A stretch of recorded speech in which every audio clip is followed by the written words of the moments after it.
Souvenons-nous, c'était à la fin décembre 2024 et la puissante multinationale française spécialisée dans le nucléaire et contrôlée par l'État, Orano, engageait une requête d'arbitrage international contre l'État nigérien qui venait de lui reprendre le permis d'exploitation du méga gisement d'Imouraren sur fond de crise historique entre Paris et Niamey, dont le climax a été la mise à la porte des troupes françaises du pays par les autorités de transition militaire. L'entreprise minière française Orano s'apprête à lancer un arbitrage international à l'encontre du Niger. Le spécialiste d'uranium a récemment vu son permis d'exploitation suspendu sur un gros gisement, celui d'Imouraren. Les médiations menées depuis le 19 juin se sont révélées infructueuses. Début décembre, Orano affirmait que les autorités nigériennes avaient pris le contrôle opérationnel de sa filiale du Niger, détenue à 63,4% par Orano et 36,6% par l'État du Niger. Il y a quelques jours, on apprenait le lancement d'un deuxième arbitrage par Orano contre l'État du Niger pour remettre en cause la perte de contrôle de sa filiale locale, la Société des mines de l'Aïr. Mais que recouvre cette notion d'arbitrage international? Qui sont les arbitres? Pour qui travaillent-ils? Et en quoi peuvent-ils être une arme de destruction massive contre les États les plus faibles et une aubaine pour les multinationales? Pour répondre à ces questions, j'ai invité Vincent Harpoulet, doctorant en histoire économique et co-auteur avec Myriam Laribi d'un article dans Le Monde diplomatique évoquant le rôle des tribunaux arbitraux, un article intitulé « Une justice au service des multinationales ». Bonjour Vincent Harpoulet. Bonjour. Qu'est-ce que le Centre international des différends relatifs aux investissements et qu'est-ce qui donne le droit à Orano, multinationale d'État française, de l'utiliser contre l'ancienne colonie nigérienne? Oui, merci beaucoup de m'avoir invité pour échanger autour de ces enjeux-là.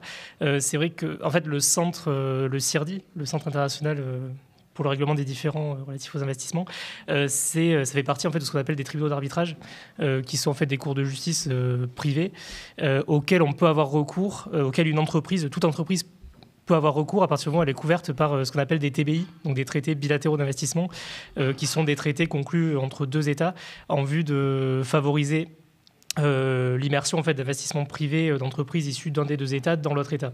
Et donc en fait l'idée de ces... je ne vais pas revenir sur toutes les clauses qui sont contenues dans ces traités, mais en tout cas l'idée générale c'est d'encadrer, enfin en tout cas de limiter au maximum les possibilités de régulation environnementale, sociale des investissements privés dans ces États pour en gros favoriser l'insertion de ces investissements-là. Et en fait le CIRDI c'est le principal tribunal d'arbitrage auquel on recourt les entreprises qui sont couvertes par ce type de traité. C'est le tribunal auquel Orano a fait appel contre le Niger. C'est ça. Et donc, c'est un tribunal qui dépend de la Banque mondiale. Voilà.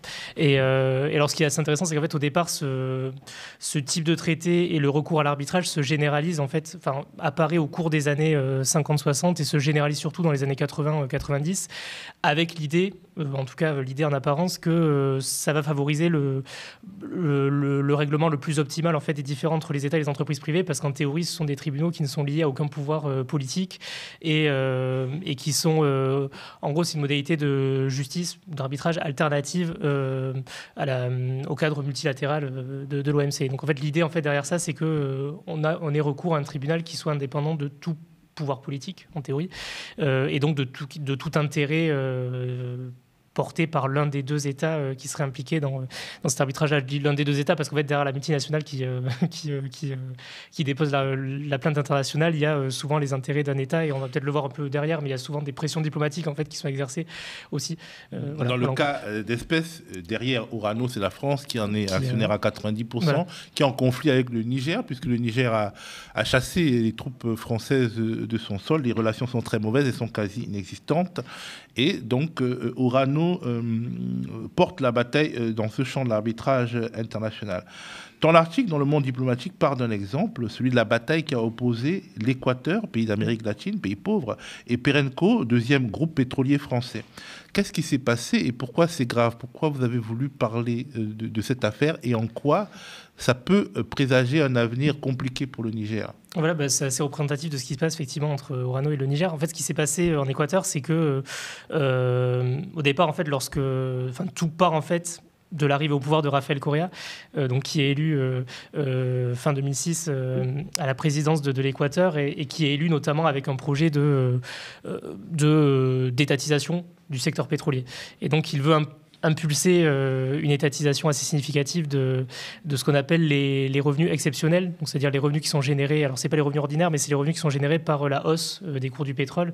Et en fait, au cours des années 2000-2010, on a une hausse assez significative de ces prix à l'échelle internationale. Et donc, tout l'argent va dans les poches de Perenco. Voilà, et donc en fait, là, l'idée, c'était de rediriger au départ 99% de ces revenus exceptionnels vers l'État, en fait, pour permettre à l'État ensuite de les réinvestir dans des programmes de redistribution sociale, dans la santé, l'éducation, etc. Et aussi, l'idée aussi derrière ça, c'était de les réinvestir dans la création d'industries pour pouvoir diversifier la structure productive et ne plus dépendre exclusivement de l'exportation de matières premières, de ressources pétrolières, et donc sortir en fait d'une situation qu'on peut qualifier de coloniale, quoi, en fait. Et donc c'était ça en fait l'idée. Perenco évidemment s'est opposé à ce projet-là. Alors en fait le projet a été retoqué en amont et finalement l'idée c'était de ne taxer que 80% de ces revenus-là parce qu'il y avait déjà eu des pressions, etc.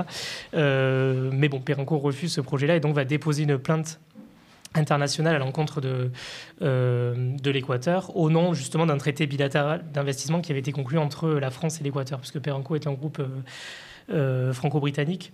Et alors ce qui est assez...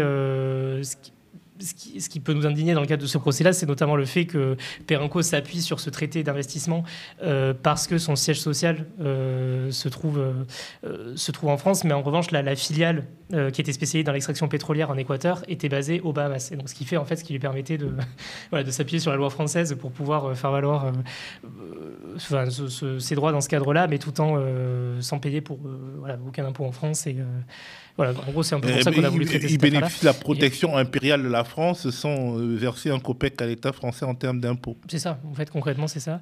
Et donc, qu'est-ce qui s'est passé finalement? Perenco a gagné, l'État équatorien a perdu? Perenco a gagné finalement parce qu'en fait, si vous voulez, dans le cadre de ces traités-là, on a notamment une clause qui est inclue dans ces traités, qui est la clause de l'interdiction de toute expropriation directe ou indirecte. Et alors, ce qui en fait ouvre la voie à une interprétation assez large de ce qu'on entend par expropriation, parce que ça ne concerne pas simplement l'investissement direct à l'étranger en tant que tel, l'idée en tant que tel, mais ça concerne aussi tout ce qui touche aux bénéfices, à la propriété intellectuelle, ce qui montre en fait à quel point ce type de traité est susceptible de limiter les marges de manœuvre des États. Et donc, au nom de cette clause-là, Perenco a obtenu gain de cause, et donc l'État équatorien a dû verser à peu près 400 millions d'euros de dédommagement à Perenco récemment. Voilà. Et en fait, ce qui se passe aussi, c'est vrai que ça, je l'ai pas évoqué, mais on a aussi la possibilité de dénoncer ce type de traité. Mais en fait, ces traités contiennent tous ce qu'on appelle une clause de survie de 10 à 20 ans qui fait que même après la dénonciation de ce traité, les entreprises qui étaient couvertes par ce traité avant la dénonciation peuvent encore faire valoir leurs droits pendant 10 à 20 ans. Et c'était le cas de Perenco parce que l'Équateur de Correa a dénoncé la plupart de ces traités-là,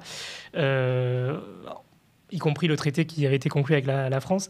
Mais ces droits, Perenco pouvait toujours continuer à faire valoir ses droits pendant 10 à 20 ans, ce qui fait que l'arbitrage a pu être mené à son terme. Et donc l'Équateur, effectivement, était condamné. Mais dans ce cadre, on vous condamne, mais on peut également saisir vos biens. Alors voilà, et ça aussi, là pour le coup, je pourrais peut-être m'appuyer sur un autre exemple dont on parlait justement dans l'article du Monde Diplo avec Myriam Laribi, mais c'était l'exemple de la Libye qui a fait face à un arbitrage international convoqué par Nasser Al-Khelaifi, le groupe Al-Khelaifi, en 2006, parce qu'en fait, au départ, ce groupe-là s'était engagé à développer un projet touristique en Libye, dans lequel il n'a investi que 5 millions de dollars et qui finalement n'a pas vraiment abouti. Et donc, l'État libyen a voulu lui retirer cette concession-là et a finalement été condamné en 2013 toujours dans le cadre de ce système d'arbitrage, à régler une compensation de 1 milliard de dollars, donc ce qui est bien supérieur à ce que le groupe avait investi, mais parce qu'on estimait que c'était le manque à gagner auquel était exposé le groupe en raison de cette décision de l'État libyen. Donc, encore une fois, ça montre... c'est aberrant. C'est assez aberrant comme situation. Et donc, la Libye a refusé de payer. Et c'est à ce moment-là que, du coup, qu'intervient cette possibilité de saisie d'actifs, puisque le groupe Al-Khelaifi a fait pression pour contraindre la Libye à régler cette compensation-là, en la menaçant de saisir plusieurs de ses actifs en France. Voilà, notamment des actifs détenus dans la Fnac des Ternes à Paris, dans la Société Générale, etc. Bon, finalement, ça n'a pas pu être mené à terme parce qu'il y avait justement ce gel des actifs libyens à l'étranger depuis 2011 et parce que il y a une protection en fait des fonds souverains en France, donc Al-Kharafi n'a pas pu aller jusqu'au bout de cette logique, mais en tout cas il y a quand même toujours cette, c'est une affaire assez représentative de manière plus générale des pressions qui peuvent être exercées en marge de l'arbitrage aussi.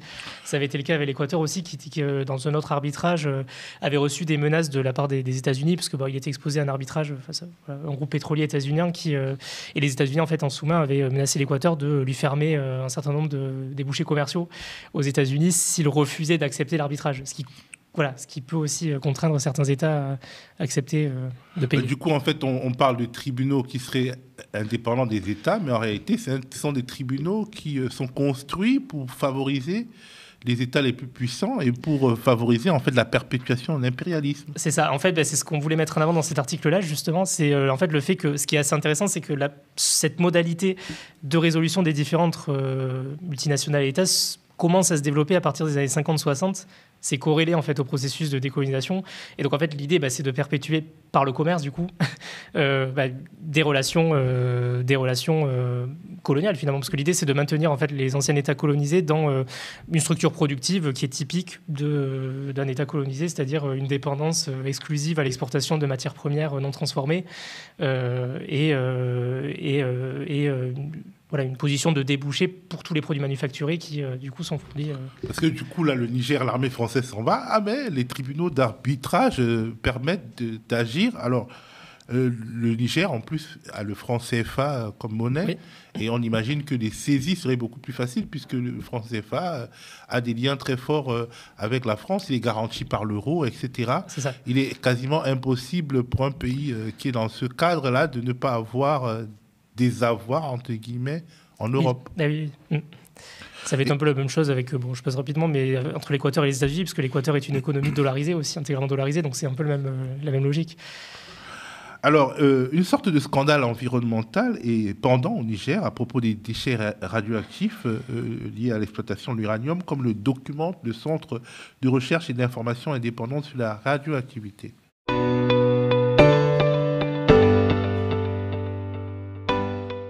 Arlit, au Niger, la Cominac, filiale d'Orano, ex-Areva, a fermé en mars 2021. Cette entreprise a exploité pendant plus de 40 ans des mines d'uranium et elle laisse derrière elle un héritage empoisonné. Il s'agit de près de 20 millions de tonnes de boues radioactives, les résidus d'extraction de l'uranium. Les analyses qui ont été faites en 2009 par le laboratoire de la CRIRAD sur ces boues ont révélé une forte radioactivité, plus de 450 000 becquerels par kilogramme. Il s'agit donc bien de déchets radioactifs. L'entreposage à l'air libre de telles quantités de déchets pose des problèmes sanitaires pour les populations riveraines. D'abord parce que ces déchets produisent en permanence un gaz radioactif, le radon, et ensuite parce que les puissants vents du désert dispersent les poussières qui contiennent des métaux lourds radioactifs dont certains sont très radiotoxiques par inhalation.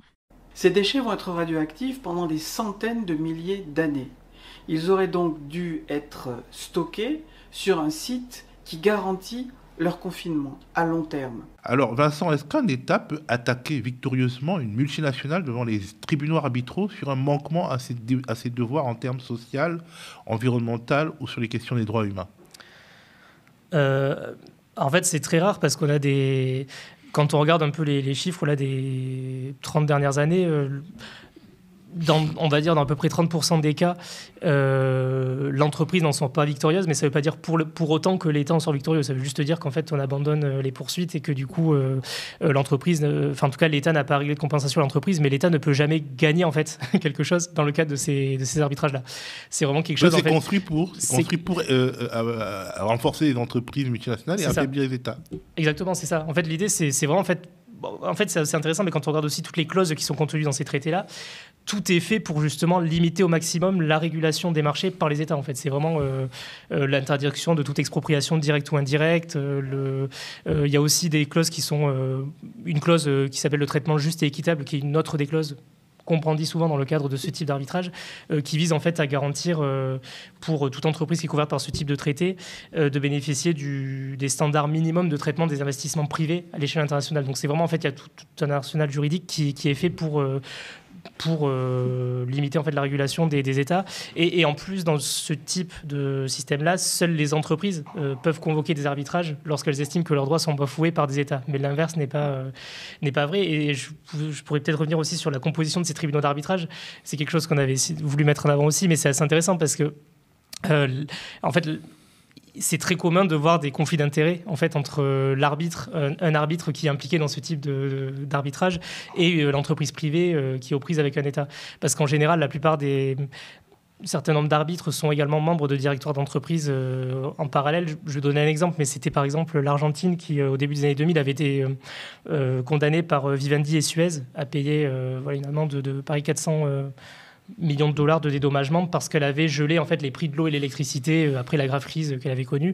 Et dans le cadre de l'arbitrage qui l'oppose à ces deux entreprises, l'arbitre qui est censé défendre les intérêts des entreprises, qui s'appelle Gabrielle Kaufmann-Kohler, est en même temps administratrice de la banque UBS qui a justement des actifs dans ces deux sociétés-là. Et elle n'en a pas informé les autres arbitres à ce moment-là.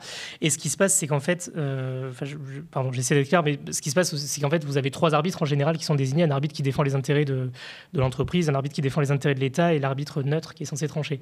Et lorsqu'un arbitre est impliqué dans des conflits d'intérêts, on a l'article 58 de la Convention du CIRDI qui stipule que pour pouvoir demander à cet arbitre, en tout cas retirer cet arbitre de cette affaire-là, il faut que les deux autres arbitres valident le fait qu'elle est. Ça veut dire qu'il peut y avoir un conflit d'intérêts, mais si les deux autres ne valident pas, y compris l'arbitre qui défend les intérêts de l'entreprise, c'est mort. C'est mort. En fait, l'arbitre ne peut pas être retiré de l'affaire. Et en fait, ce qui se passe, c'est qu'en général, la plupart de ces arbitres-là évoluent en fait dans les mêmes milieux, en fait, viennent tous en fait de cabinets d'avocats internationaux qui un coup défendent l'entreprise, un coup défendent l'État, mais toujours en fait sur la base de clauses qui sont fondamentalement néolibérales. En fait, donc c'est ça le truc, c'est qu'en fait on a vraiment l'inscription dans un cadre juridique d'un certain nombre de principes clés du néolibéralisme, donc d'une certaine idéologie économique qui s'est imposée à l'échelle internationale, et donc c'est aussi ça qui est intéressant à travers ce système-là, c'est que voilà.